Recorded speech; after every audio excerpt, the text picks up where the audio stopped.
നല്ല സിനിമ. പിടിച്ചെടുക്കി പിടിച്ചെടുക്കി. കുഴപ്പമില്ല, കണ്ടിരിക്കും. മറിമായ ടീമിന്റെ സിനിമയാണല്ലോ, അപ്പൊ എങ്ങനെ ഉണ്ടായിരുന്നു? അതൊരു പൊളിറ്റിക്കൽ സറ്റയർ മൂവി തന്നെയാണ്. അതിന്റെ ഇപ്പം അടുത്ത കാലത്ത് ഇറങ്ങിയൊരു അങ്ങനെ നോക്കുമ്പോ ഒരു നല്ലൊരു മൂവിയാണ്. കുഴപ്പമില്ല, നല്ല എന്റർടൈനറാണ്. നല്ല അടിപൊളിയായിരുന്നു. നമ്മുടെ നാടിന്റെ കഥയത്. അതെ, നമ്മളെ പറഞ്ഞ ഞാൻ മുളാട്ടുകാരിയാ. എന്റെ ഹസ്ബൻഡ് പുള്ളിക്കാരൻ ബ്ലോക്ക് മെമ്പറാണ്. അപ്പൊ നല്ല കോമഡി ആയിരുന്നു. നമ്മുടെ വീട്ടിലൊക്കെ നടക്കുന്ന അതേ കഥ. അതെ, താങ്ക് യു. നല്ല അഭിപ്രായം. കൊള്ളാം ബ്രോ, കുറെ കോമഡി ഉണ്ട്.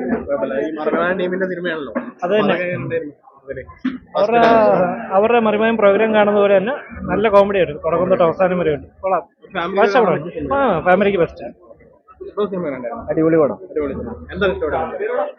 കോമഡി എലമെന്റ്സ് ഉണ്ട് കുറെ, അങ്ങനത്തെ കുറെ കാര്യങ്ങൾ എല്ലാം കൊണ്ട് അടിപൊളിയാണ്.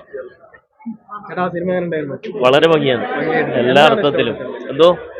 അല്ല, ഒരു പൊതുപ്രവർത്തകൻ കണ്ടിരിക്കേണ്ട ഒരു സിനിമയാണ്. കേരളത്തിലെ പൊതുപ്രവർത്തകര് അനുഭവിക്കുന്ന ഒരു വേദന യാതനകളും വളരെ പച്ചയായ രീതിയിൽ നല്ല രീതിയിൽ തന്നെ ആവിഷ്കരിച്ചിട്ടുണ്ടത്. വളരെ നല്ല സിനിമ തന്നെയാണ്. മറിമായം ടീമിന്റെ ഒരു പ്രത്യേകതയും കൂടി അക്കാര്യത്തിലുണ്ട്. കേരളത്തിലുള്ള എല്ലാ ഗ്രാമപഞ്ചായത്ത് അംഗങ്ങളും പൊതുപ്രവർത്തകർ തീർച്ചയായും കാണേണ്ട ഒരു പടമാണ്. തീർച്ചയായിട്ടും ഫാമിലിക്ക് കാണാൻ പറ്റിയ സിനിമ തന്നെയാണ്. യാതൊരു ബുദ്ധിമുട്ടുമില്ല. ഇതിന്റെ തമാശകളും ഒക്കെ വളരെ ഭംഗിയായി തന്നെ ആവിഷ്കരിച്ചിട്ടുണ്ട്. നല്ല പടം തന്നെ. രാഷ്ട്രീയത്തിനെതിരെ ഒന്നുമല്ല. രാഷ്ട്രീയം അതിൻ്റെ ഒരു രീതി പോകും. നമ്മുടെ ഇന്നത്തെ എല്ലാ ഭരണപ്രതിപക്ഷ അംഗങ്ങളുടെ ഒരു രീതി എല്ലാ സ്ഥലങ്ങളിലും ഉണ്ടല്ലോ. അതൊക്കെ ഒന്ന് വിലയിരുത്താനും മനസ്സിലാക്കാനും വികസന പ്രവർത്തനങ്ങൾക്ക് പ്രതിപക്ഷവും ഭരണപക്ഷവും എടുക്കുന്ന തീരുമാനങ്ങളൊക്കെ മനസ്സിലാക്കുവാനും ഒക്കെ സാധിക്കുന്ന നല്ലൊരു സിനിമ തന്നെയാണ്. ഓക്കെ, സന്തോഷം.